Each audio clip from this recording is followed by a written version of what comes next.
Hola a todos, bienvenidos otro día más aquí al canal de Juan Antonio Flecha, en esta previa al Tour de Francia. En concreto, antes de la primera etapa, me quiero centrar, por un lado, un poquito en el recorrido, pero sobre todo en esa rivalidad, en ese cara a cara que pueden tener en ese sprint allí en Lille para la primera etapa, para la lucha por el maillot amarillo. Dos corredores, Tim Merlier y Jasper Philipsen. Ambos belgas, uno más joven que otro, corredores muy rápidos, con estilos diferentes, que aspirarán a esa primera etapa, esa primera victoria en el Tour de Francia. Poneos cómodos y vamos a ello.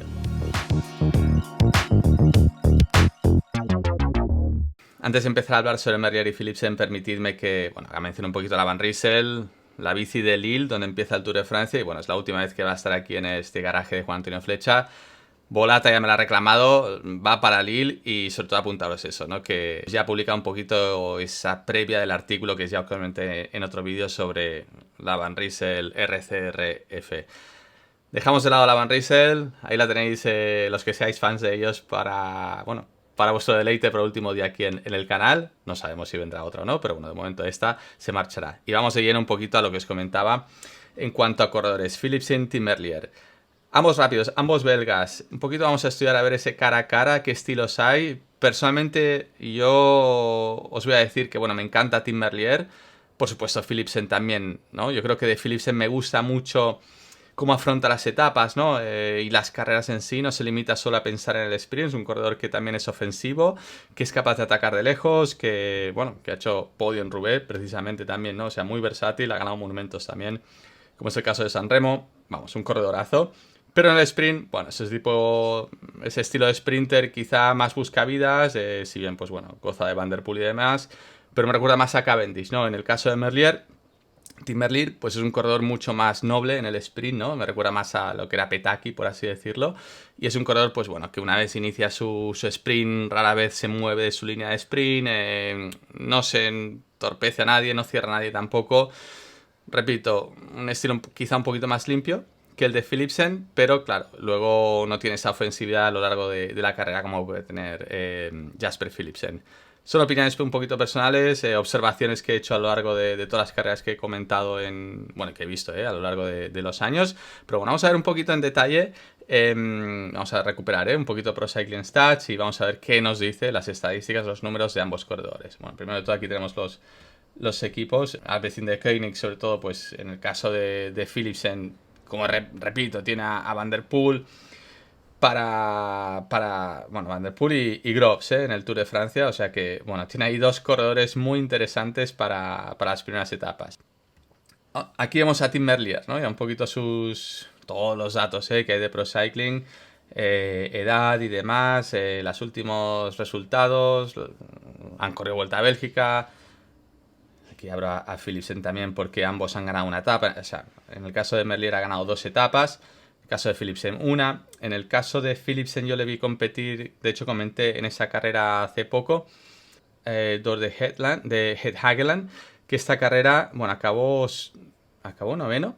Fue un carrerón que hizo precisamente Alpecin de Koenig, porque rompió la carrera de lejos y demás. Pero bueno, al final fallaron un poquito, sobre todo ahí hicieron tácticas un poquito extrañas con De Grosso y demás, con el propio Philipsen yendo a rueda, no colaborando. Y en el caso de Philipsen, digo feas porque, bueno, no colaboraban por delante y por detrás, pero fue muy honesto con sus compañeros de fuga, les dijo, a ver, no tiro porque realmente no puedo. Y luego se quedó. Por tanto, todo bien, ¿no? En ese sentido, no intentó aprovecharse de una situación como parecía a priori en televisión, sino más bien, pues bueno, había gastado todas sus fuerzas. ¿Llega bien o no llega bien Philipsen al Tour de Francia? Vamos a ver aquí datos interesantes, ¿no? Porque, bueno, de hecho, sí, antes de pasar os voy a dar un truquito de aquí de Pro Cycling. Cuando abres, por ejemplo, la página de Merlier, pues bueno, aquí en los diferentes datos, si os veis a la derecha, los rankings de Pro Cycling Stats, las estadísticas por cada año. Pero si movéis un poquito para abajo, aparte de ver sus familiares y demás, el head to head, las sugerencias que te dan para compararlos. Bueno, pues si le damos a que lo quiero comparar con Philipsen, lo que se me abre precisamente es esta pantalla, ¿no? Se me abre ese cara a cara entre ambos corredores, ¿no? Y las puntuaciones. De hecho, según las estadísticas de los últimos años, pues Jasper Philipsen tiene mucha más puntuación que Merlier, o sea, un 60 respecto a un 40%, ¿no? Por tanto diría, bueno, es que Philipsen es mucho mejor corredor, Y si seguimos esos números, pensaremos, bueno, ¿tiene más probabilidad de ganar de cara al domingo? Vamos a ver un poquito más datos, para saber más. Por supuesto, ambos, como he dicho, Philipsen 27 años, Merlier 32, ambos profesionales prácticamente desde el mismo año, porque llevan entre 8 y 9 temporadas como profesional, pero sí que Philipsen fue profesional más joven, ¿no? que Merlier. Y aquí está un dato que es el que sí que a mí me gusta ver, es esta gráfica un poquito de la carrera deportiva de cada corredor en función de su edad y los puntos que han ido consiguiendo, los puntos Pro Cycling Stars, ¿no? que va otorgando a cada corredor. Y sí que se ve, por ejemplo, como Merlier, su carrera deportiva despunta mucho más tarde. O sea, a partir de los 28 años es cuando él realmente tiene un punto de inflexión en su carrera deportiva y ya pues empieza a sumar esos puntos, ¿no? O sea, ya se sitúa en eso, en resultados y demás, ¿no? Tiene un poquito un bajón, pero es siempre muy constante. O sea, la verdad es que los bajones las caídas no son muy grandes y luego las recupera, por tanto, pues bueno, tiene una tendencia muy favorable, por así decirlo, o sea, muy sólido, ¿eh? Tiene una tendencia muy sólida desde los, vamos a decir, 29 años, ¿eh? Por tanto, los últimos 3 años Merlier, fijaos que la solidez que tiene, por tanto, esto es un valor seguro. Eso es lo que te da la seguridad de que va a estar, pues va a estar ahí. Luego ganará o no ganará, pero va a estar ahí.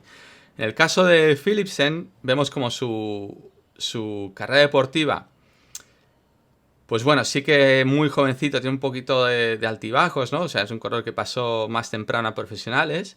Y luego sí que a partir de los 23 años despunta totalmente, ¿eh? Recordemos que es un corredor que tiene 27 ahora mismo.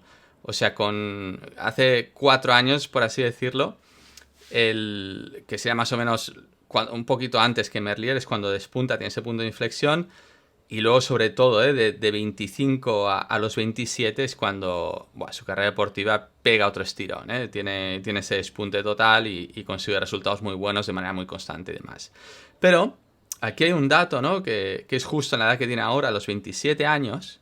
Y fijaos, así como Merlier, en la edad que tiene ahora, pues sí que la variación es mínima, ¿no? De resultados, es muy constante a los últimos años, ¿no? Los últimos 2 años, por aquí no nos sale el 31-32, que es la edad que tiene ahora, pero sí que podemos un poquito deducir, ¿eh? que está aquí entre los 31 y los 32 que tiene ahora, pues más o menos ha sido constante. En el caso de Philipsen es curioso, ¿eh? Como justo a partir de los 27 años, su puntuación ha bajado, o sea, cae en picado y vuelve un poquito a datos de cuando tenía 25 años, ¿no? O sea, vuelve a estar ahí, vuelve a perder, por así decirlo, ese rendimiento o al menos esa efectividad, ¿no? de conseguir resultados que había despuntado tanto en los últimos años y vuelve a los que eran el 25. Que no son precisamente malos, porque fijaos que Merlier lo que intenta es llegar, ¿no? al estado en el que está ahora Philipsen. O sea, en teoría Merlier, siendo más sólido y más constante, no llega a la puntuación que nos muestra que tiene Philipsen, ¿no? O sea,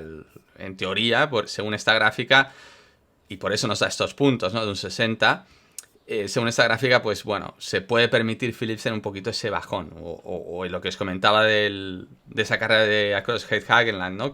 Dwars Het Hageland, que al final, pues bueno, fue justo después del Giro, esa carrera y demás. Pues bueno, al final Philipsen ahí no estaba, o sea, lo que en principio parecía que se la podía llevar de calle, no, al final le faltaron fuerzas, ¿no?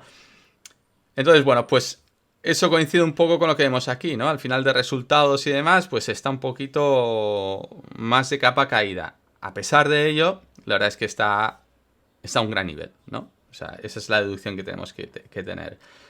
De hecho, fijaos aquí los resultados que ha tenido en las últimas carreras. O sea, en los campeonatos belgas, las últimas carreras ha estado mejor Philipsen. En Vuelta a Bélgica, en la general, claro, Philipsen hizo octavo. Eso es un tema muy importante, lo que os comentaba antes, ¿no? Mientras Tim Merlier quizá es más sprint, Philipsen entra más en carrera, ¿no? Y esta general, este dato de haber sido octavo en la general de la Vuelta a Bélgica es un dato perfecto, ¿no? En la primera etapa, o sea, Merlier ganó la última etapa en la que fue quinto Philipsen. O sea, Merlier ganó la primera y la última. Y en el caso de la primera etapa que ganó Tim Merlier, Philipsen estuvo totalmente fuera. Habría que ver realmente ese dato, yo ahora mismo lo desconozco, o sea, si sabéis por qué, apuntadlo. Pero bueno, en la que se ha enfrentado al sprint perfectamente, aquí sí que vemos Philipsen ganó y Merlier hizo séptimo. Y similar en el último día, ¿no? Gana Tim Merlier y Philipsen quinto. Bueno, esos son los últimos días que se han enfrentado. Y a través de Flandes, pues ese did not finish, que no terminó de Jasper Philipsen. Esto es en lo que respecta a esta temporada, ¿no? En la que se han enfrentado las últimas carreras. Que sí que nos da un poquito de idea. Pero bueno, repito, podemos hacer un montón más de búsquedas y cosas interesantes, si bien yo creo que los datos que acabamos de ver es lo que nos da un poquito más idea. También la parte objetiva que os he dicho de observar qué tipo de velocistas es cada uno y demás. Podéis buscar mucho más datos interesantes de ambos y si queréis seguir investigando, pero vamos, yo creo que aquí da mucho a entender. Esto, bueno, conclusiones dirías, vale, Flecha, mójate, ¿quién va a ganar? ¿O quién va a llegar delante del otro? Ya sabéis que me gusta decir que no soy adivino. Pero bueno, yo creo que para eso tendríamos que estudiar también un poquito el recorrido. Y ahí es donde os voy a abrir aquí la página de Ride with GPS, que lo que he hecho precisamente es importar el track GPX, lo he importado al mapa y bueno, sobre todo de aquí lo que vamos a ver es qué tipo de carreteras, qué tipo de zonas peligrosas puede existir en el recorrido. Un recorrido de, lo veis aquí, 185 kilómetros, apenas hay subida, así que si vemos un poquito el perfil del Tour, pues sí que nos marca ahí una sprint especial y la parte final y estas dos cotas, ¿no? Que son el Mont Cassel y Mont Nord. O sea, en teoría esas dos subidas serían las...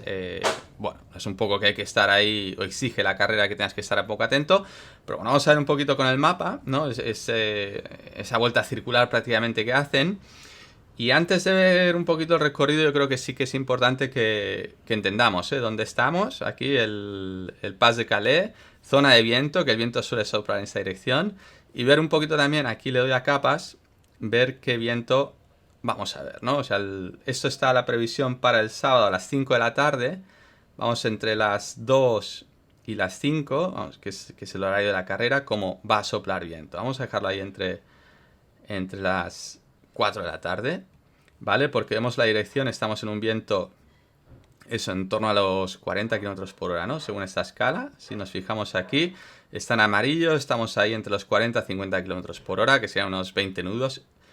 Es mucho viento, o sea, es viento de sobras para romper la carrera, por tanto, a los corredores se les espera un día muy movido, de muchos nervios, de tener que afrontar, como veis, aquí largas rectas con viento lateral, ¿vale? Esto les va a entrar totalmente lateral, si bien, pues bueno, estamos en el kilómetro 80, aún quedan 100 kilómetros para meta, en teoría no tiene por qué haber peligro, en toda esta... O sea, al principio irán con aire de cara y aquí pues sí que van mayoritariamente con aire lateral y aquí lateral a favor, esta recta, toda esta recta que vemos aquí, ¿vale? Si la seleccionamos un poco, esta recta estamos hablando de eso, de 11 kilómetros, donde, pues bueno, aquí les va a entrar viento lateral de cara, he dicho antes a favor, no, lateral de cara, por tanto, bueno, es yo creo que bastante llevadero. Vamos a dar un vistazo a ver qué tipo de carreteras es, porque, claro, varía mucho si es estrecha, ¿no? O resguardada. Como vemos, aquí hay bosque, por tanto, bueno, en ambos sentidos, pasan por toda esta zona cubierta. Honestamente, para mí, por cómo va a estar soplando el viento y la zona resguardada en toda esta recta de aquí, la verdad, no veo peligro, ¿vale? O sea, no veo una zona que los corredores o el pelotón tenga que preocuparse porque se pueda romper, ¿no? Queda mucho, zona cubierta, en fin, temprano aún. Vamos a quitar la selección, vamos a irnos un poquito, me voy a ir a este bucle que hacen a la subida esta que vemos aquí, ¿no? Al Mont Cassel. Fijaos que de esa general más o menos hacen un poquito de culebreo y se desvían y hacen esta subida al Mont Cassel. Aquí lo vemos, Mont Cassel. Aquí el viento, olvidaos del viento. De hecho, mirad, os lo voy a quitar para que no penséis en eso ahora. El viento aquí no es de mayor importancia. La subida en sí que la voy un poquito a marcar. Vamos a reducirla un poquito porque en teoría la subida veremos que empezaría en este pueblo, ¿vale? Y acabaría un poquito más lejos. Y ahí... O sea, estamos hablando de casi 3 kilómetros al 3%, ¿eh? En teoría no hay dureza. Sí, o sea, no hay mucha pendiente, pero sí que vemos que hay bastante culebreo. Y aquí sí que es importante también que veamos en qué terreno van a correr, no por las hierbas. Es una calle. Aquí está. No, a ver. Aquí me he ido a otro sitio. Vale, entonces la subida es esta, ¿no? La avenida donde van a afrontar los corredores. Y como vemos, aquí tenemos un poquito de adoquín. O sea, dando un poquito a Street View. No parece que represente mayor problemas, pero sí que hay pavé, ¿no? Recordemos que esta etapa Lille está muy cercana a Roubaix. Por tanto, bueno, ahí ponen su sello en cuanto a lo que es la región y lo que significa en el pavé.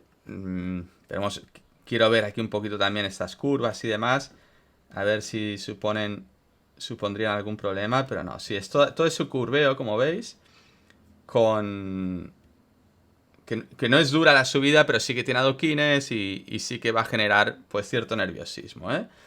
Es ese bucle, ¿vale? Que si bien la subida empieza aquí, voy a quitar la selección, bueno, pues hace un poquito para volver prácticamente al mismo sitio. Zona peligrosa, está el Moncastle, no tanto por la dureza, sino más bien, pues bueno, un poquito de adoquines, que sí que va a llevar algo de nervios a los corredores. Pero yo personalmente no daría mayor importancia. Yo me centraría no tanto en estas subidas que vienen aquí, sino más bien a partir de la última subida, el Montenegro. Que el Montenegro, a ver, os lo voy a seleccionar aquí, es cortito otra vez, es un poquito más dura de dureza. Empezaría quizá un pelín más tarde. Vamos a poner que empieza aquí en ese cruce. Eso, en torno al kilómetro y medio, con en torno al 7%. Bueno, más dura y quizá acabe un pelín más tarde. Más dura que la anterior, pero de carretera. Vamos a ver un poquito aquí Street View. La carretera es buena, ¿vale? O sea, aquí no hay problema, resguardado del viento y demás. Por tanto, la subida del Montenegro, Mont Noir, no tiene que suponer ningún problema. Lo que sí que quiero es que veamos ahora, y recordando un poquito ese viento, que ahora os pongo, vamos a poner otra vez la capa de viento, ¿vale? Porque recordemos que aquí nos estaría entrando sí que a favor favorable, o sea, de costado favorable el viento. En una recta, fijaos, fijaos bien dónde está esta recta, porque esto vamos a decir que empieza en este punto y concluye aquí, ¿vale? Estamos hablando de 8 kilómetros de recta, eso sí que es una distancia considerable para que 8 kilómetros sí que da tiempo para que alguien te pille despistado y se pueda romper, ¿eh? Luego más tarde vemos que prácticamente no hay apenas rectas. Vemos que luego prácticamente no hay rectas. Hay unos cambios de dirección, pero las rectas son bastante cortas. Por tanto, sobre todo si lo comparamos con esta, ¿eh? Es que se aprecia perfectamente en el mapa. Es muy ilustrativo que el mayor, por así, peligro tiene que estar aquí, en esta recta aquí. Y encima con viento unos 20 nudos al lateral favorable. Voy a dejar la selección y vamos a observar un poquito esa carretera. Vamos a poner aquí por el medio, por así decirlo. Campiña francesa, totalmente abierta, ¿vale? Aquí esto es terreno, como les vaya a soplar. Terreno, la verdad es que peligroso. Peligroso para que se corte. ¿Una recta de 8 kilómetros sería suficiente para romper? Yo creo que sí. Y todo depende de si hay un equipo con ganas o no. Entonces ahí, pues bueno, es donde entraríamos con los Soudal, que quizás sí teniendo a Renko. A ver, Renko van a estar muy pendientes de su líder para la general y no tanto para romper con Merlier, sino yo creo que la estrategia va a ser más de defender.